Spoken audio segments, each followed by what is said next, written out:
Hello, जय Hind everyone.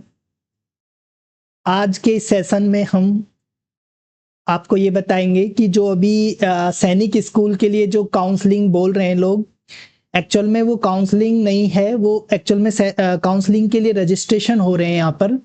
ठीक है, तो आपको काउंसलिंग जो आगे होगी, रिजल्ट आने के बाद जो काउंसलिंग होगी उसके रजिस्ट्रेशन अभी ओपन है। तो आप जो भी बच्चे एग्ज़ाम में एग्ज़ाम दिया है वो बच्चे अपना रजिस्ट्रेशन कर सकते हैं, जिससे कि रिजल्ट के बाद जब काउंसलिंग स्टार्ट होगी तो उसमें हम स्कूल वगैरह चूज कर सकें। तो जैसे कि आपको काउंसलिंग करना है तो काउंसलिंग के लिए रजिस्ट्रेशन किस तरह से करोगे, तो इसके लिए सबसे पहले आपको एक वेब ब्राउज़र ओपन करना होगा। तो जैसे मैं यहाँ पर आपको दिखाता हूँ, ये जैसे वेब ब्राउज़र ओपन हो गया है आपका। ओके, और इसमें सबसे पहले आपको टाइप करना है ओनली AISSAC। ये जैसे ही टाइप करोगे तो आपको एंटर करना है। एंटर करने के बाद में आपके पास ऐसा एक इंटरफेस ओपन होगा। ठीक है, तो इस पे आपको सबसे पहले जैसे ही क्लिक करोगे तो यहाँ पर एक नया इंटरफेस ओपन हो जाएगा आपके सामने। इस तरह से एक इंटरफेस ओपन होगा। तो इसमें आपको यहाँ पे लेटेस्ट न्यूज़ हैं, तो यहाँ पे आपको पता दिखा रखा है इसमें, मतलब ये नोटिफिकेशन है वेरियस। ठीक है, और जो आपका काउंसलिंग की जो शेड्यूल है वो मैं आपको यहाँ पे दिखा देता हूँ। काउंसलिंग का शेड्यूल क्या है, यानी काउंसलिंग के जो रजिस्ट्रेशन हो रहे हैं, ठीक है, वो 21 जनवरी से स्टार्ट हो गए हैं। और ये रजिस्ट्रेशन कब तक होंगे, 21 फरवरी 2026 तक ओपन रहेंगे, रात के 10 बजे तक। ठीक है, तो आपको अगर अपने बच्चे की काउंसलिंग आगे करनी है तो उसके लिए आपको अभी सबसे पहले रजिस्ट्रेशन करना है, और इन डेट के बीच में ही आपको रजिस्ट्रेशन करना है। अब काउंसलिंग करनी कैसे है उसके लिए हम चलते हैं वापस। तो यहाँ पे देखिएगा, जब आपने ये इंटरफेस ओपन हुआ था तो इसमें यहाँ पे आपके न्यू रजिस्ट्रेशन इस तरह का आइकन जो आपको दिख रहा है, इस पे आपको क्लिक करना है। तो यहाँ पे जैसे आपका न्यू रजिस्ट्रेशन करोगे तो सबसे पहले यहाँ पे आपको एप्लीकेशन नंबर डालना है। ठीक है, और एप्लीकेशन नंबर को वेरीफाई जैसे ही करोगे तो मैं आपको बता देता हूँ क्या क्या आपके सामने ओपन होगा। ठीक है, तो देखिएगा किस तरह से आपको रजिस्ट्रेशन करना है।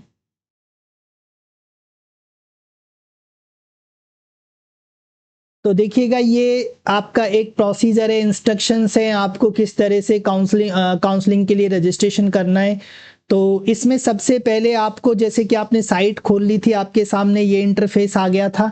तो जैसे ही आप इस पे न्यू रजिस्ट्रेशन पे आपने क्लिक किया तो आपके सामने जो ओपन हुआ था वो ये होगा इस तरह से। ठीक है, तो यहाँ पे आपके पास सबसे पहले आप एप्लीकेशन नंबर अपने बच्चे के यहाँ पे डालोगे। तो जैसे ही आप एप्लीकेशन नंबर डालोगे तो यहाँ पे एक वेरीफाई का ऑप्शन आएगा। तो इस पे सबसे पहले आपको वेरीफाई करना होगा, जैसे अभी मैंने लास्ट में आपको दिखाया था, एप्लीकेशन नंबर के बाद वेरीफाई का ऑप्शन आ रहा था। तो जैसे ही वेरीफाई करोगे तो ये आपके सामने दो नए आइकन और खुल जाएंगे, एक आपकी मेल आईडी का होगा और एक मोबाइल नंबर का होगा। तो यहाँ पे आपको वही मेल आईडी और वही मोबाइल नंबर फिल करने हैं जो आपने एडमिशन फॉर्म, यानी जो आपका जो फॉर्म था फिल किया था आपने, उस टाइम जो मेल आईडी और मोबाइल नंबर दिया था वो आप यहाँ पे फिल करोगे। ठीक है, और उसके बाद में सेंड ओटीपी यहाँ पे आप करोगे। तो यहाँ पे आपको एक मोबाइल नंबर और मेल आईडी दोनों पर एक ओटीपी मिलेगा, सेम ही होगा वो। और वो ओटीपी आगे आपको यहाँ पे एक इंटर ओटीपी का ऑप्शन खुल जाएगा, उसमें वो ओटीपी आपको डालना है और उसके बाद उस ओटीपी को क्या करना है, वेरीफाई करना है। जैसे ही आप ओटीपी को वेरीफाई करोगे तो आपके सामने एक नया वो होगा ओपन, जिसमें आप सेट पासवर्ड करोगे। तो पेरेंट्स, यहाँ पे आपको ध्यान रखना होगा कि आपको यहाँ पे एक नया पासवर्ड जनरेट करना है, जो आप भविष्य में जब आप काउंसलिंग करोगे उसमें भी यही काम आएगा। तो यहाँ पे आप एक पासवर्ड जनरेट कर लोगे। ठीक है, और उस पासवर्ड को आप कहीं राइट डाउन भी कर लीजिएगा, जिससे भविष्य में आपको वो ध्यान रहे। ठीक है, पासवर्ड जैसे ही आप जनरेट कर लोगे तो उसको क्या करना है, आपको सबमिट करना है। इस तरह से तीन ऑप्शन आपको मिलेंगे, एक बैक मिलेगा, एक क्लियर मिलेगा और उसके बाद सबमिट मिलेगा। तो आप उस पासवर्ड को क्या कर दोगे, सबमिट कर दोगे। ठीक है, पासवर्ड सबमिट करने के बाद में आपको इस तरह से एक नया इंटरफेस ओपन होगा दोबारा से। जैसे ही पासवर्ड आपका सबमिट हो जाएगा रजिस्ट्रेशन फॉर्म, तो आपके सामने इस तरह से दोबारा से ओपन होगा। तो ये आपका साइन इन, यहाँ पर आपको साइन इन करना है दोबारा से, यानी कि आपको यूजर नेम डालना है। और यहाँ पे आपको ध्यान रखिएगा कि यूजर नेम उसके एप्लीकेशन नंबर ही होंगे, तो ये आपको एप्लीकेशन नंबर डालने हैं। उसके बाद यहाँ पे आपका जो पासवर्ड जो अभी आपने बनाया था वो पासवर्ड डालना है, ना कि पहले वाला पासवर्ड। ठीक है, जब फॉर्म फिल किया था वो पासवर्ड अब यूजलेस हो गया है। अब आपको नया पासवर्ड जो आपने जनरेट किया है वो यहाँ पे पासवर्ड डालना है। यहाँ पे कैप्चा फिल करना है, जो इधर शो हो रहा है उसको यहाँ पे कैप्चा डाल देना है। उसके बाद आपको इस साइन इन वाले आइकन पे क्या करना है, क्लिक करना है। जैसे ही आप साइन इन करोगे तो आपके सामने एक नया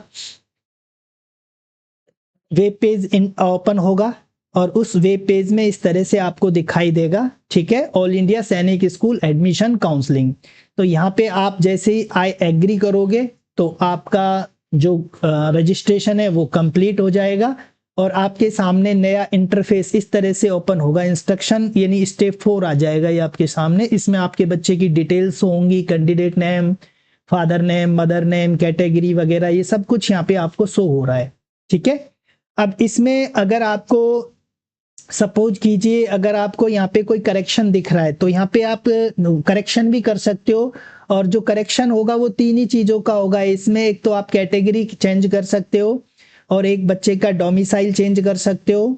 ठीक है, और भी मैं बताता हूँ और क्या चेंज कर सकते हो। तो जब आपका करेक्शन होगा तो वो भी इसी तरह से होगा। देखिए ये करेक्शन वाला इंस्ट्रक्शंस हैं, correction of particulars on portal. तो ये वन टाइम एक्टिविटी है, ये वन टाइम एक्टिविटी यानी करेक्शन जो आपका होगा वो एक ही बार कर सकते हो आप। ठीक है, तो जैसे मान लीजिए आपने करेक्शन कर दिया, फिर दोबारा से हम करेक्शन नहीं कर सकते। करेक्शन किस किस चीज में होगा वो भी देख लीजिए। तो आप यहाँ पे करेक्शन में जेंडर चेंज कर सकते हो, कैटेगरी चेंज कर सकते हो, डोमिसाइल चेंज कर सकते हो। ठीक है, यानी अगर आपसे गलती से फॉर्म भरते टाइम जेंडर चेंज हो गया, यानी मेल को फीमेल कर दिया या फीमेल को मेल कर दिया, तो वो आप चेंज कर सकते हो। कैटेगरी चेंज कर सकते हो, यानी कि जनरल, एसटी, एससी, ओबीसी, और डोमिसाइल यानी आपका स्टेट भी चेंज कर सकते हो। इसके अलावा और कुछ चेंज नहीं किया जा सकता। ठीक है, तो जैसे यहाँ पे आप करेक्शन करना चाहते हो तो इसी तरह से, जैसे नोटिस इश्यूड माय प्रोफाइल, तो यहाँ पे करेक्शन विंडो होगी। अभी जैसे ओपन शो, जब ओपन शो करेगा ये जब आपका काउंसलिंग स्टार्ट होगा। ठीक है, तो यहाँ से आप क्या कर सकते हो, करेक्शन कर सकते हो। तो करेक्शन में ये कैटेगरी और जेंडर और डोमिसाइल, ये 3 चीज ही हम चेंज कर सकते हैं। तो यहाँ से आप करेक्शन भी कर सकते हो, यानी कि ये करेक्शन विंडो भी आपको यहीं पे शो होगी जब आप रजिस्ट्रेशन करोगे इस तरह से। तो यहाँ पे करेक्शन विंडो का आइकन दिखेगा। अगर इनमें कोई मिस्टेक है तो ही आपको करेक्शन विंडो करना है, अदरवाइज कोई जरूरी नहीं है कि हमें करेक्शन करना कंपलसरी है। यानी कि अगर हमारे यहाँ पे कुछ आपको गलत शो हो रहा है तो आप उसमें यहाँ पे करेक्शन विंडो पे जाके चेंज कर सकते हो। बाकी जो रजिस्ट्रेशन प्रोसेस है वो यहीं तक ही है, बस यहाँ पे जब आपका हो जाता है तो आप वापस से लॉग आउट कर सकते हो। ठीक है, तो स्टूडेंट ये आपका जो काउंसलिंग जो हम बोल रहे हैं, काउंसलिंग नहीं है एक्चुअल में, जो काउंसलिंग होगी रिजल्ट आने के बाद में, तो उसके लिए रजिस्ट्रेशन है। तो आप इस तरह से रजिस्ट्रेशन आप अपने बच्चे का कर सकते हो। और ये रजिस्ट्रेशन अगर आप मिस कर देते हो तो आप काउंसलिंग में पार्टिसिपेट नहीं कर पाते हो। एक्चुअल में कई बार एनटीए जो है वो अलाउ कर देता है, अब बाद में भी ओपन कर देता है, लेकिन आप ये समझिए कि ये लास्ट है और हमें अभी करना है, आगे कोई ऑप्शन नहीं मिलने वाला। तो आप अपना रजिस्ट्रेशन अभी कर दीजिएगा, कोई वेट नहीं करिएगा। और ये सभी को करना कंपलसरी है, चाहे किसी बच्चे के कितने ही मार्क्स आए, कि पेपर चाहे अच्छा हुआ है चाहे खराब हुआ है, सभी बच्चों को ये काउंसलिंग करना कंपलसरी है। ठीक है, तो thanks for watching this video.